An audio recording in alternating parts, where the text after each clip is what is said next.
Hello, and a very warm welcome to everyone joining us today on our very special show, Wings of Change 2.0. I am Tariq Ahmed, editor at Logistics Insider, and today's event is powered by Cargo Service Center. At the onset, let me wish you all of you a very happy International Women's Day.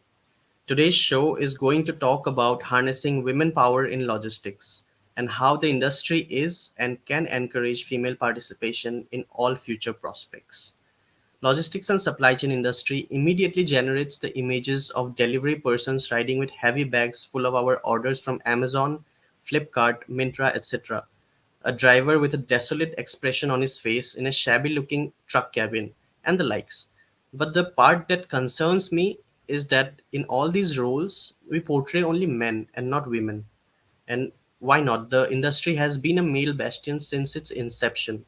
However, as we glide into the 21st century, the dynamics of the industry are clearly changing as social and cultural mindsets go through remodeling, thereby working towards correcting this gender disbalance of the industry.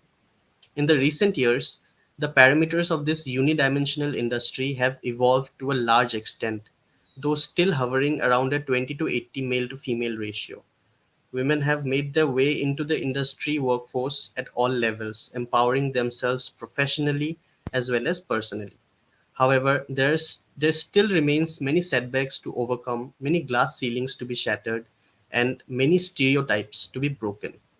With this event, we hope to shed light on what helped in augmenting female participation in a male dominant industry, how e commerce and COVID have led to the rise in female participation, and how the journey of this industry's women in the last 10 years had the potential to inspire change that will help create a better work environment.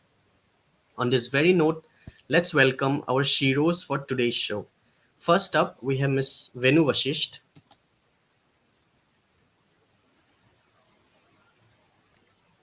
Hello. Hi, Venu ma'am. Venu Bashir, Hello, everyone. she is the vice president supply chain at American Tower Corporation with 24 years of experience in the supply chain industry. As a supply chain professional, she overviews the planning, procurement, logistics, etc. So her superpower is not just limited to logistics, sales, operations, and planning, but integrated business planning, wherein she plays a critical part in seeking business alignments on future plans. Next, I would like you to introduce Dr. Seema Narera.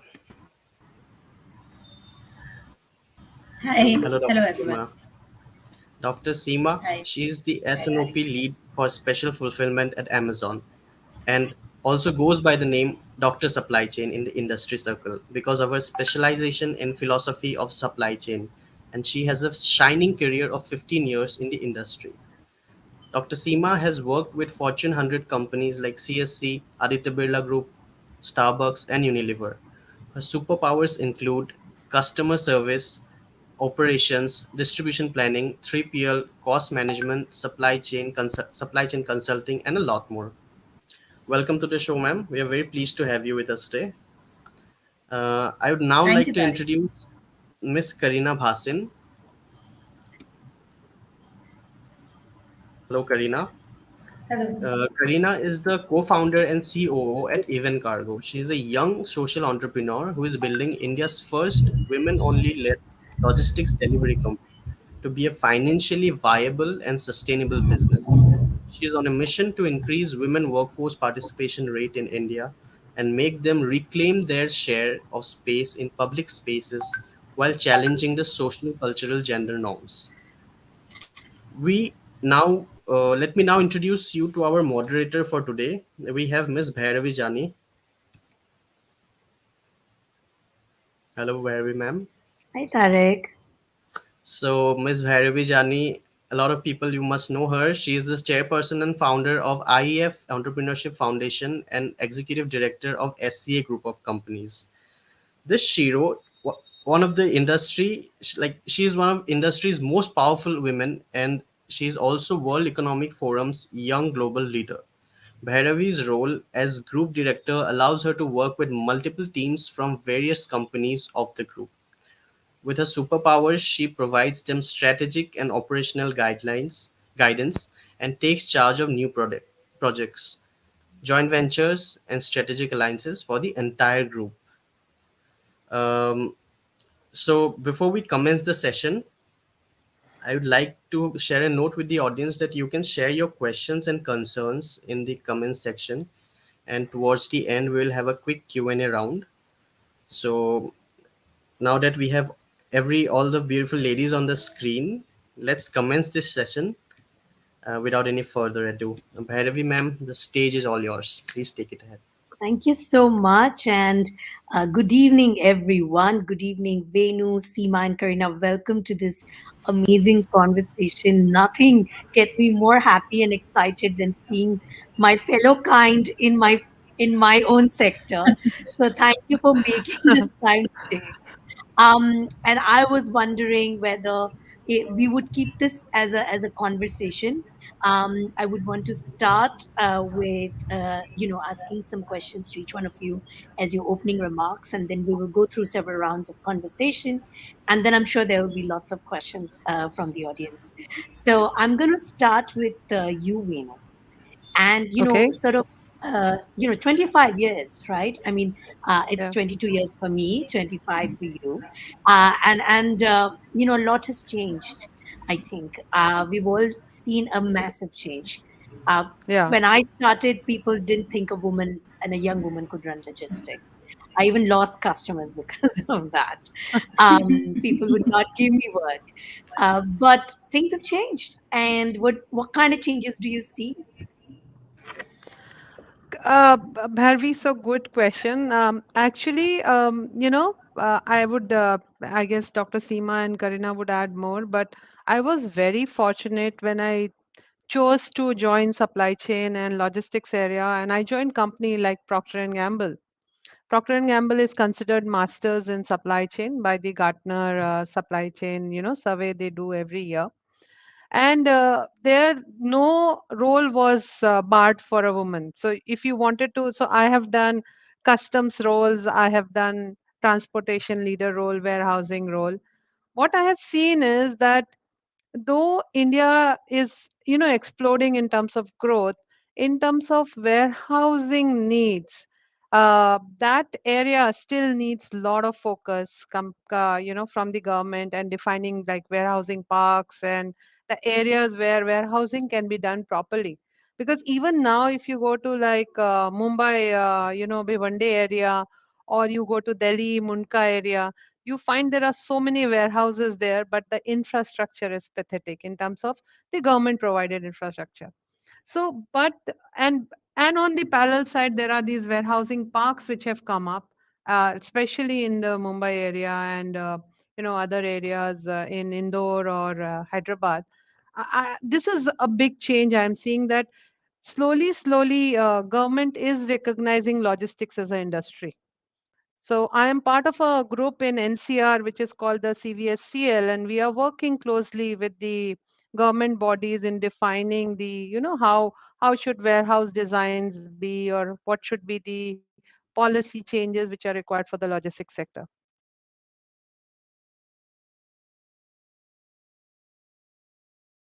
How do you think things have changed for women? You mentioned Bhiwandi. I started my career there.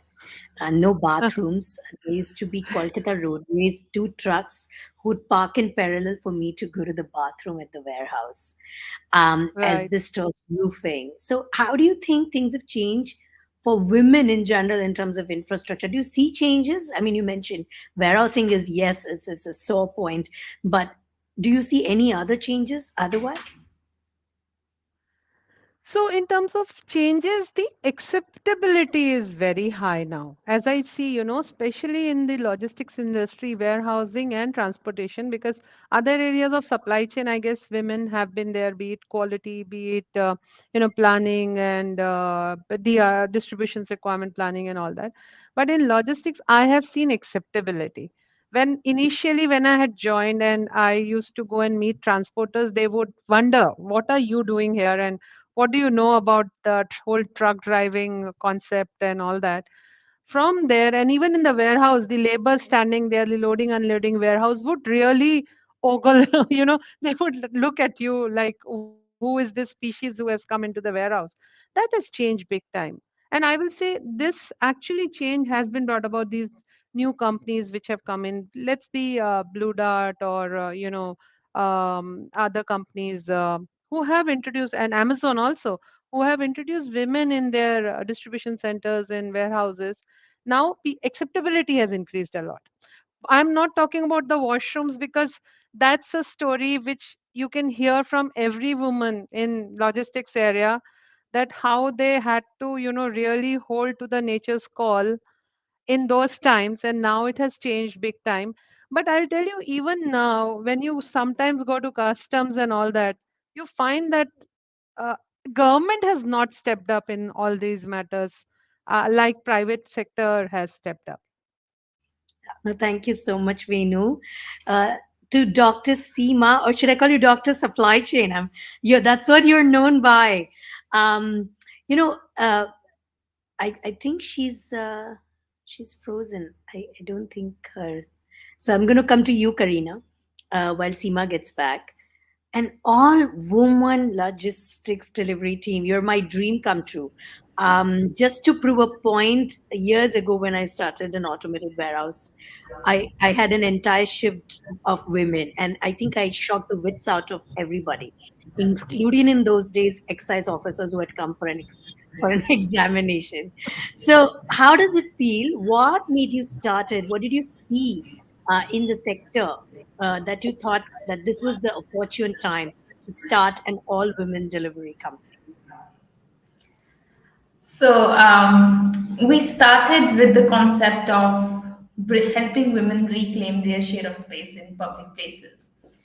And in order to be out in public space for any women, we need to have a reason. Unfortunately, we need to have a reason to loiter. We need to have a reason to be out from our spaces. So we identified that an economic reason would be the most viable reason to make that mobility out of the home a sustainable one. And there has been a declining rate of women workforce participation, and the declining rate of the women is visible at the women coming from low income communities. So there are opportunities, livelihoods related opportunities which would have been missing for the women coming from marginalized communities.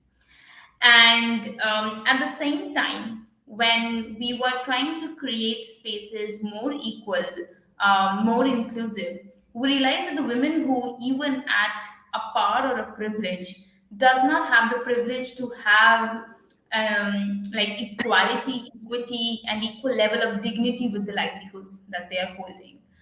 They are struggling. There's a kind of a competition. There's a kind of a lot of pressure to prove their point, that we deserve this space. We can also do this. Because of there is an irrational division of labor on the basis of gender and sex. Why not the opportunities can be equal for everyone, and merit can be basis to it. And merit can be built if training on a specific skills can be provided to them.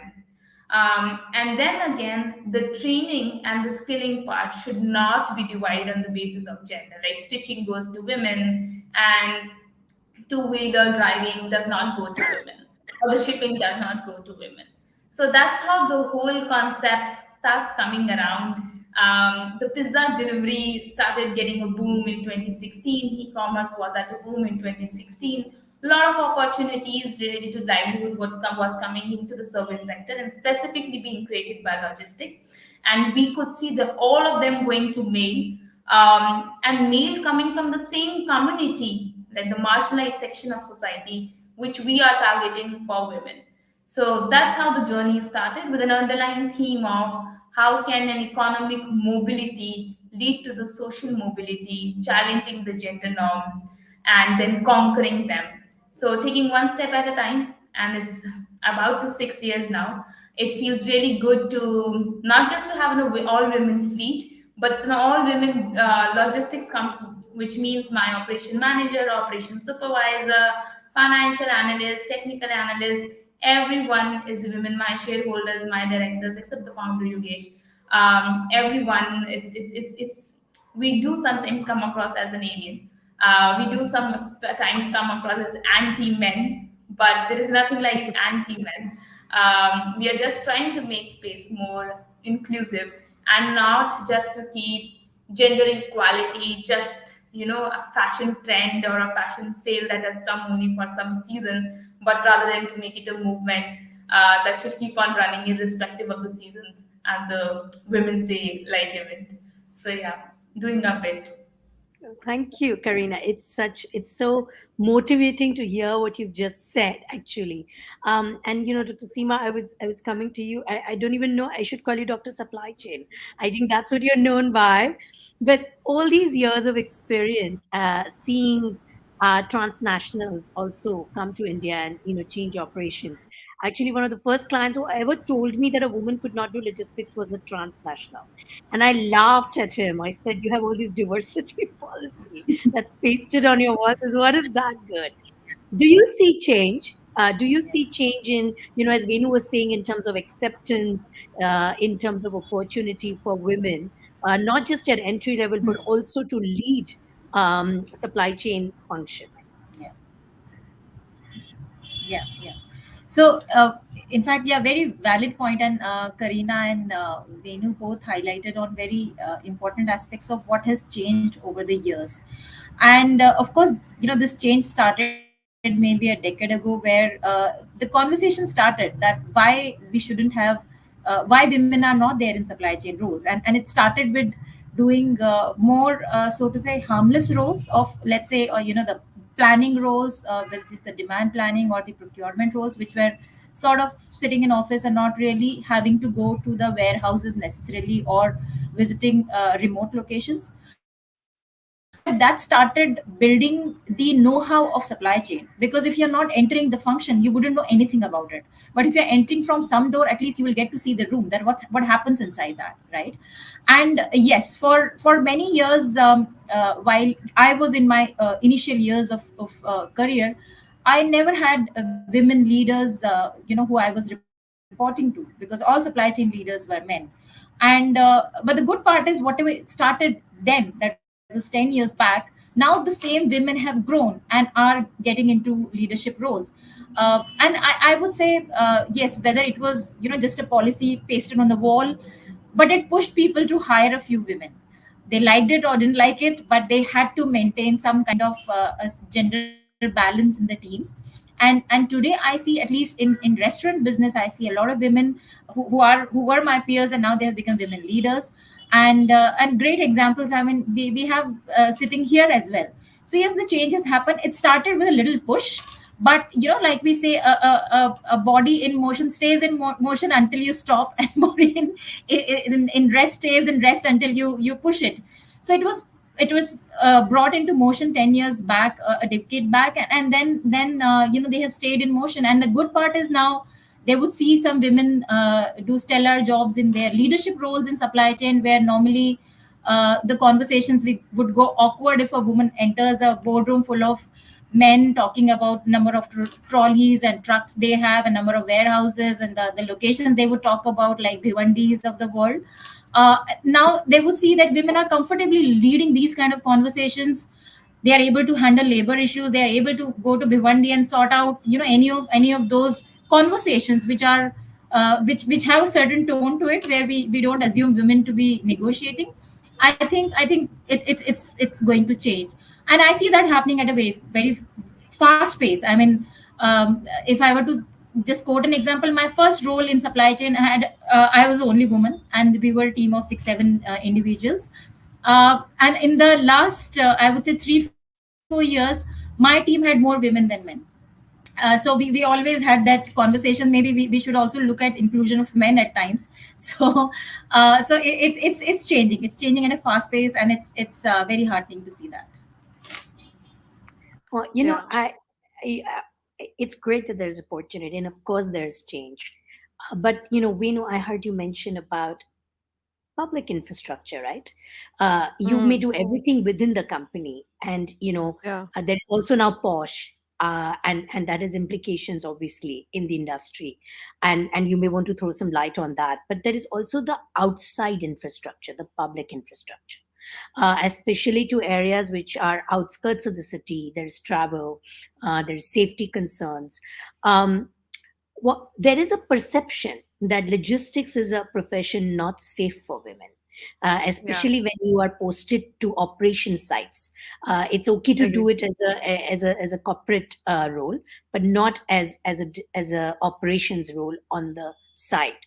Would you like to throw some light on? Have you seen any change in that, or there is much to be done for that still?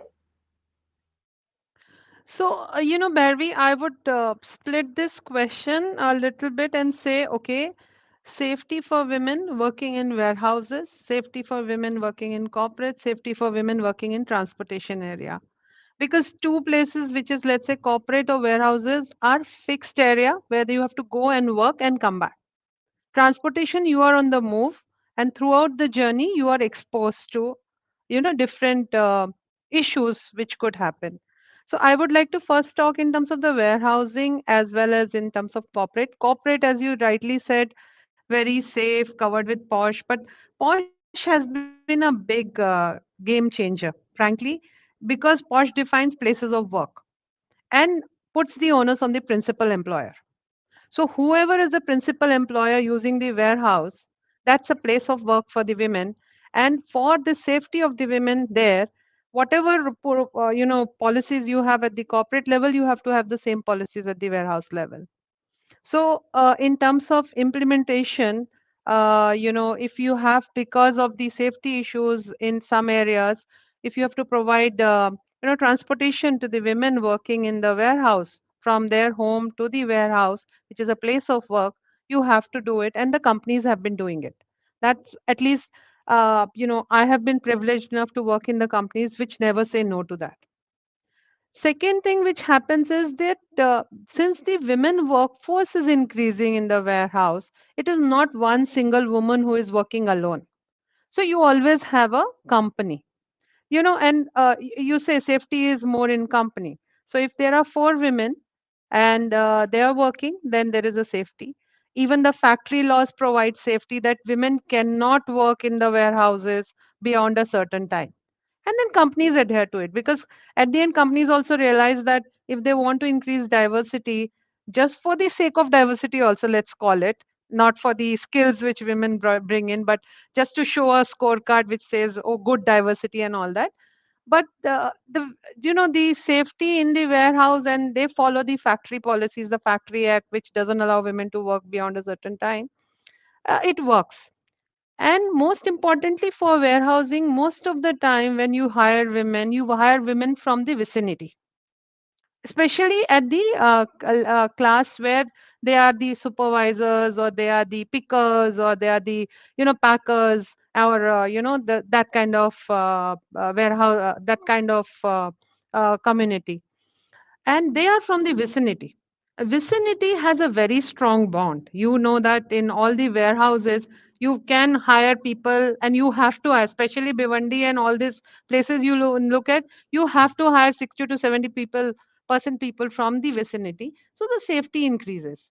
On the transportation side, I still feel that there are more issues because women are on the move. And when they are on the move, that area, if you look at, like, first time when I saw a woman pilot, I was wowed.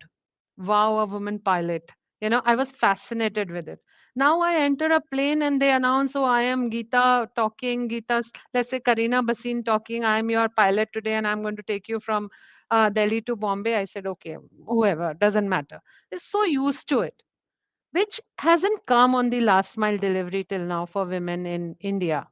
So Karina is doing a great job. There is Revati who is doing a great job on this in Mumbai.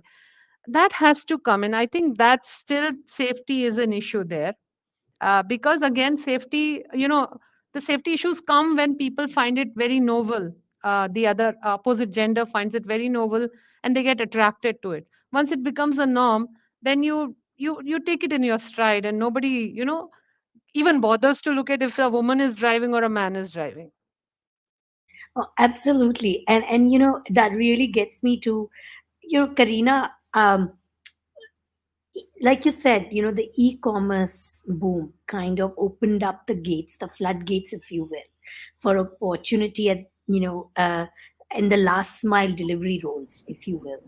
And therefore, the proposition by someone like you to create equal opportunity for women there. How do your employees, one thing is you, of course, because you believe in the idea, but how do your employees look at their own safety? What are their expectations, right?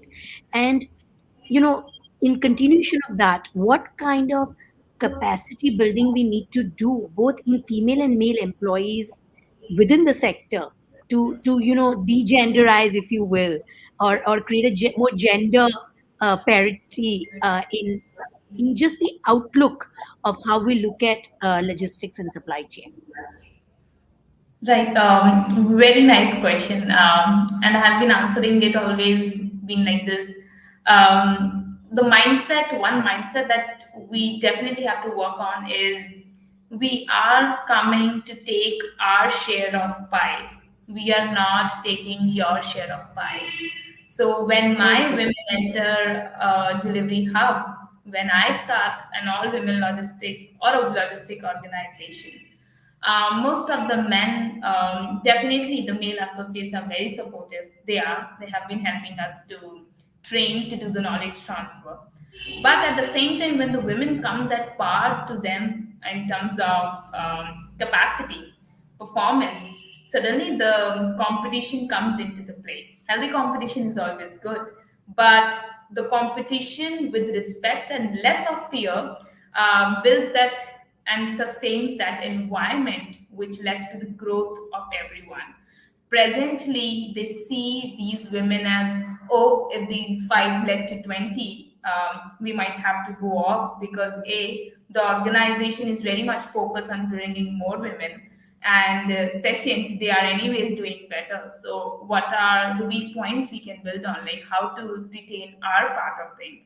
And they kind of end up doing very small little miss activities, of not giving us the packets of the right routes, not helping us with the kind of distribution of the shipments. But that is not required, and we go and say, trying to create a harmony with all the employees at the warehouse, that we are coming asking our share of pie.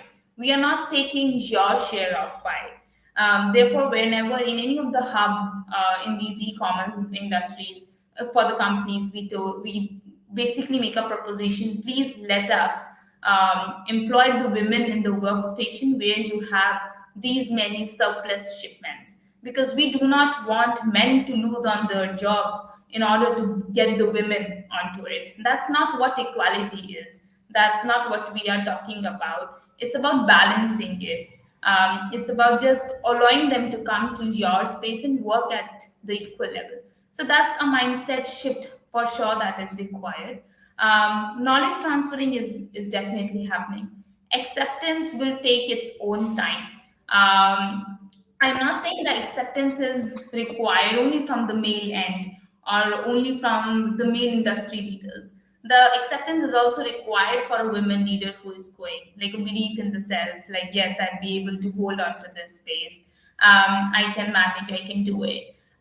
Very nicely, Dr. Seema just said it, a very little push. And that little push is not little push. It would be like 10 years of a lot of hard work. But since a lot of consistency, perseverance, and patience, and humility towards that effort, and the rejection that has been coming from the opposite gender has just said it, that it's just a little push. And just like we've been now 6 years, but do not know where those 6 years just passed by, because we were just so much into the work, getting things done. So acceptance has started coming in, but acceptance should come from both the ways, from our end as well as the leaders not leaving the space that we have started with. And that also roots down the confidence to the women employees that are going there, that they are there with us, they'll come, and a belief that if they are doing something really well, there is someone to advocate for them. So that's a lot of that talks a lot, that why do we need women leaders, why do we need Dr. Seema, why do we need Venu, why do we need these sessions? Because those women working on the ground need someone to advocate for what are they struggling for. And that's how the acceptance of their identity of the job role that they has taken will also come into the place. So that's how the ecosystem becomes more enabling for everyone. That's how acceptance becomes easy for the male associate who is sharing the space with the women delivery agent or any of the women warehouse personnel. So that's how it functions, and it should. Thank you. Seema, this thing about typical role profiling, and you mentioned about it earlier. When that it started with just planning functions, and what can we do as industry to really make sure that this typecasting of roles based on gender, this is a female role and this is a male role, if it's value added packaging, get women to come and do it.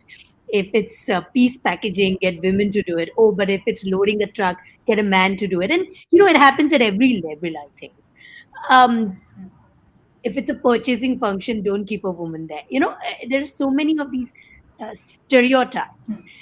How do you think the industry and its various, there are platforms like Logistics Insider, there are industry bodies, what can be done to stop this typecasting of roles based on gender? Very good question, and I think a lot of this typecasting happens because of the unconscious biases that the whether it's the hiring managers or whoever is looking for someone to fit in the role. And I would say there are three parts to it. One is, how do you make sure that the right at the time of hiring, we can remove those biases for the person to sustain, because a lot of times we remove those biases or hire someone just because we have to fill in some scorecard, like we all have touched upon of gender diversity. And once the person is on board, how do we enable that the person succeeds in that particular role? And then there is a pipeline created, because finally change needs one or two examples.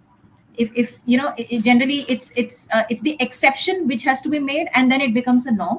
Yeah. Then the stage is set. So how do we make it conducive for that? At the time of hiring, I have very few companies have very objective criteria to hire. And I would say, I have worked across best of the organizations, and I may be making it a very maybe not so light statement, that sometimes we have JDs which talk about certain skill set, which obviously don't have anything which says the person has to be male or female. But when you start mapping those skill set, suddenly the filtering happens. Is there objective criteria, and how many companies do question their whoever is filtering, that why is X profile matched and why is not Y? So if there is a robotic filtering, I'm sure a robot wouldn't differentiate, but when a human being is filtering, that happens. And like I'm saying, I've worked in one of the best companies, and I wouldn't want to call names, but only in one of the organizations I have seen that that criteria is very strictly called out, where if somebody is not selected versus somebody is selected, there is an answer which has to be given, that what why did you like this profile versus not that profile. So that questioning doesn't happen. I mean, it in most of the companies it's left to the judgment of the person who is hiring, and therefore these biases are allowed to play. That is one part. Second part, in once the person is onboarded, let's say for whatever reason, when we talk about removing blocks, or removing hurdles which makes the person, which allows the person to succeed or not succeed, I would say, like we spoke of transport policies, most good companies have deployed that.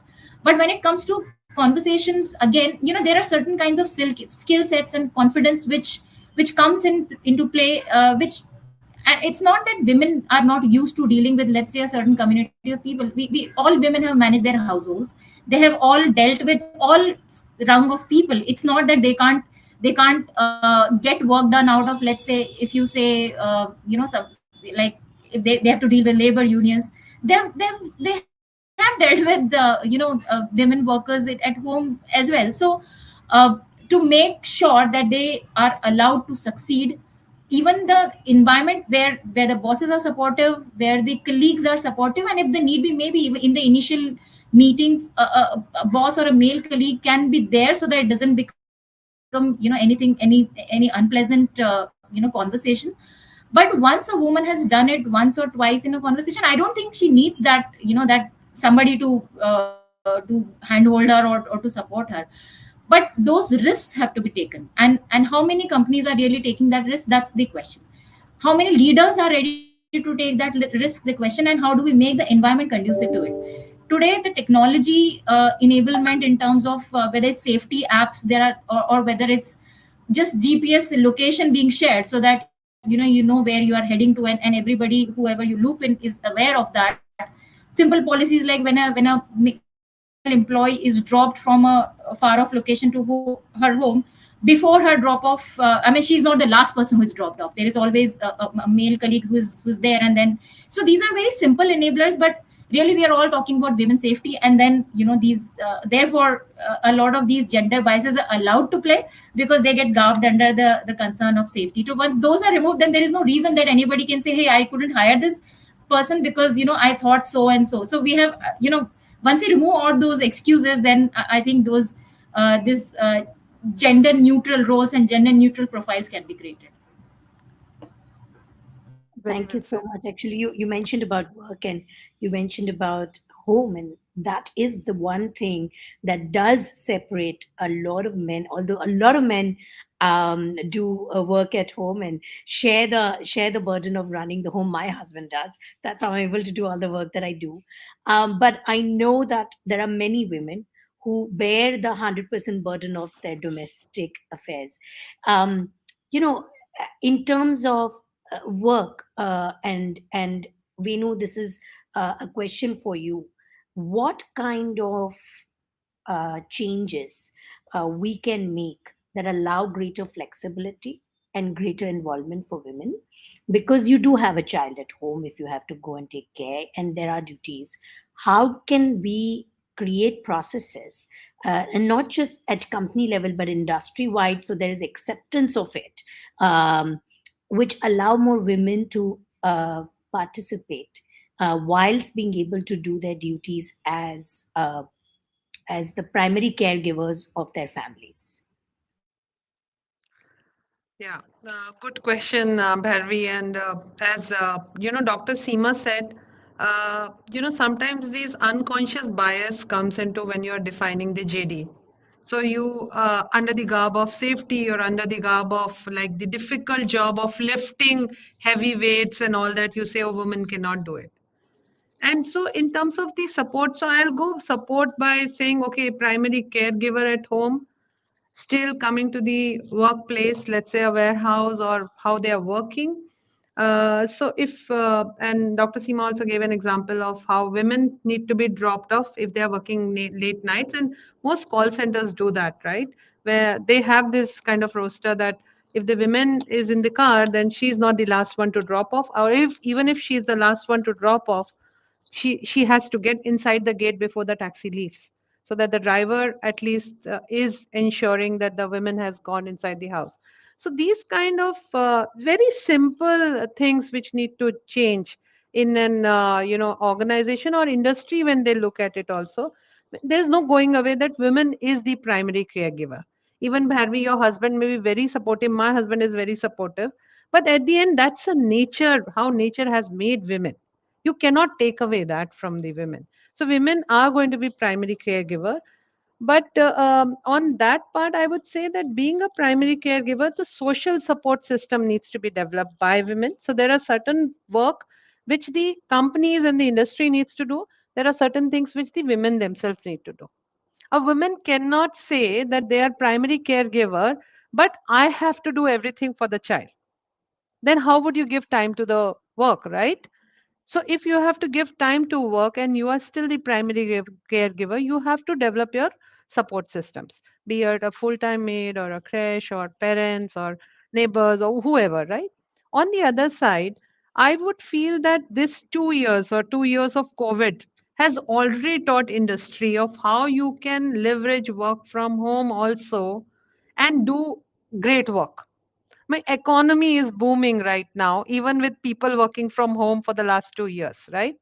So there are certain of these, again, the unconscious biases which are there, that supply chain work can only be done if you go to the workplace, right? Or there are certain ways you can do work, and you can divide your work, like go certain time, come back on because there is definitely a lot of meetings, lot of reportings, and then there is physical work also. So that division and understanding by the companies and the industry that this too can be managed and done. I'll give an example where you know um, how I was responsible for setting up a plant, and I had to travel 3 days a week to that plant location, which was not in the NCR region. So how would we manage the primary caregiver role, and how would you manage going to the site and doing the work of construction also? So these are things which are given, but then the company allows you that every weekend you can come back to your home place, right? And then you have developed your social support system. So there is something, and today only I was talking to my team about equality and equity. So when we talk about the diversity, inclusion, equity, the equity part is not equal to equality. So when for a woman worker, or a woman manager, or a woman team member who is working in your team, the company can say, okay, you can come back every weekend to your home place because you are a part of the family also. And they may not say that to a male. Some companies may not give that option to a male colleague. But then, because if it is understanding that women is a primary caregiver, she needs to come back and take care of the kid also and the home also. Then things can move. That work-life balance is ensured. So I'm just giving that example. So I could come back every weekend. So on Friday, Saturday, Sunday, I would spend at my home, and then Monday to Thursday, I would be at that place doing the work. So those kind of changes in the policies which industry and companies do, then women workforce can increase leaps and bounds. Karina, picking up from that, one is, of course, creating the systems at the family level, and that, of course, the woman has to do if she's committed to her career. Well, and there are things that at the company level that you can do. But at the end of the day, there needs to be a mindset shift, correct? And a lot of times the mindset shift comes because of just role plays and role models. Um, you know, Probably my generation 20 years ago when we started didn't have as many role models as that are available today. What kind of interventions, whether it is in the education, in the sector, in the kind of media pieces that come about the sector, you think need to be made for women themselves to feel more encouraged, and women themselves to accept that they can lead in the space of supply chain and logistics? Right. I think starting from the education part first, we do not have any role model as per se when we were in class 10th and choosing commerce as a subject, that supply chain could also be one of the field I can enter into. Or if I am becoming an engineer taking up science, then logistics or supply chain could also be one of the domain where I can become a technical specialist or an application Android developer. That kind of model, that kind of an exposure or a platform is not at all available. Knowledge is not available. It's very limited. And when we talk about what are the resources available for the women, what are the resources that are available at the government level to make any intervention or design, knowledge is the biggest resource. Experiences are the biggest resource. And that transferring of the knowledge from one generation to another, with the development and the learnings that have happened over the period of time, is not happening actually.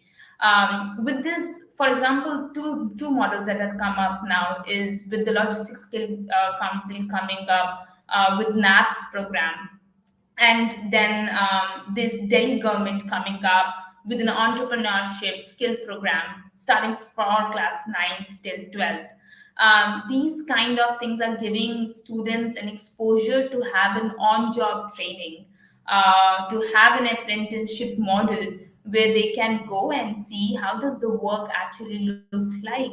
And everyone, the student, all the students, which possibly could be male and female, can go and check that out. Second observation might have been that when we see the data at the international level, there are 33% of the women who are at the C-suite level, in the logistics and the supply, logistics and the transportation as whole, possibly more in the transportation, but lesser in the logistics again. But you see that at the international level, there are many MBAs available in the supply chain. At least there are courses which women can enroll into. But there were limited academic courses which possibly would be making a woman, a undergrad or a grad, a professional of a supply chain, studying in India at least, or in their own state, and then joining or taking up that professional role. So their master's degree in any of the commerce or the arts field, science field would not suffice the degree that a male would be having of the supply chain from abroad or anywhere else. So the very first intervention was required at the academic level, that there should be courses. And we started discussing about it in 2019, and gladly the LSE took it up. And there is a BBA and MBA course specifically having with the private universities where students are taking a BBA in logistics, MBA in logistics. But we made sure that the curriculum has been designed in a manner that the 6 months of theoretical part along with the 6 months of the practical part, those the women students who are joining the course, there was a high level of dropout in the courses itself. Just forget about the jobs, but in the courses itself, in the skilling centers itself, the women were dropping out. And what was the reason? The reason was they never been to such workplaces. Their parents did not want, they want to become the hub managers, but they do not like the hubs, they do not like the workplace. So, how it should be and how they can become aspirational, and also giving them confidence with the theoretical knowledge that you are having, you can bring those changes with the power that you're holding as a manager or whatever the role you want to have. So that academic level change, academic level developments would definitely lead to have more of professional, at least with degrees, those who can then choose if they want to have a career in logistics, supply chain, or whatsoever or not. But at least they can have at least have a theoretical knowledge of it. So that's very, very essential, and that's what we are trying to bring into the skilling part. We are trying to bring, even at the proper academic degree courses, diploma courses. Now they are coming up, and that too with the recognized universities, and women can have it. So, but the third intervention, I do not think it is an intervention, but it should be termed as intervention, is the analysis of the data, the monitoring and the continuous analysis of your own actions and the policies that you have done. There have been a continuous training going on for women with delivery agents or other warehouse managers, but there have been no women or very less ratio of women taking up those trainings. What was the reason of it? Were the trainings not inclusive? Were the mobilization not inclusive? Were they not motivating? Is there any data point to it? Why still in India the women holds only 1% of the commercial driving license? What are the barriers at the RTO level that they do not end up getting it? There are multiple changes that are required to be done, but taking one step at a time. And I think mindset can be changed little easy with the ones who are open to the learnings, and definitely the students their age are the ones who are very open to the learning. And second, the mindset shift by pressure comes due to poverty during corona, when there was nothing but anyone earning in the house would be the one who can take up the job, and then women come and share the load. It's just like in the World War happened, that who will be the pilots? Women can also be the pilots, because the men are going and losing their lives. So the other population has to come and take it up. So do not wait for the crisis situation, I think, and let not the crisis come and prove our part. But the regular analysis of the environment that we are building and understanding that there has been a regular gap, a very visible gap, and that those layers need to become visible as well. So that's how the mindset change happens, and it's a very slow process. It will not happen overnight. It is a very slow process. Tomorrow, my another generation, and whatever we are doing as of now, whether Dr. Seema, Venu, I, and Bhairavi, you, we are doing it for our next generation for sure. So the next generation would be the better one, and it would be a step up for them. So yeah, that would where the mindset has been shifted or not in the right direction would be more clear and visible, and could be called an achievement then. Thank you. May your words be true. Um, I understand we're running out of time, but it has been wonderful. And before we close, if I can go to each one of you, Seema, first you, and then Karina, and then Venu in the end, what would you say to all the young girls and women out there who could look at logistics and supply chain as a career? Seema, to you, quick remarks, Karina, and to you, Venu. Yeah. Yeah. So I want to tell all the young ladies out there that the world is changing. The good part is that the examples are already set. The environment is going to get more and more conducive. So the journey is already on that track. Uh, and with pandemic, this has been accelerated, to be frank, and all the digital intervention, all the HR intervention, policy interventions are already in place. If this they step into supply chain today, in 10 years hence they would have an awesome environment to become women leaders of supply chain. So please step into it. It's the high time that change should be accelerated from women also, while the environment is doing its bit. Karina. Yes, I just want to say take the risk, and just come forward. We are creating an enabling environment, and we could just build it if you trust yourself more and us.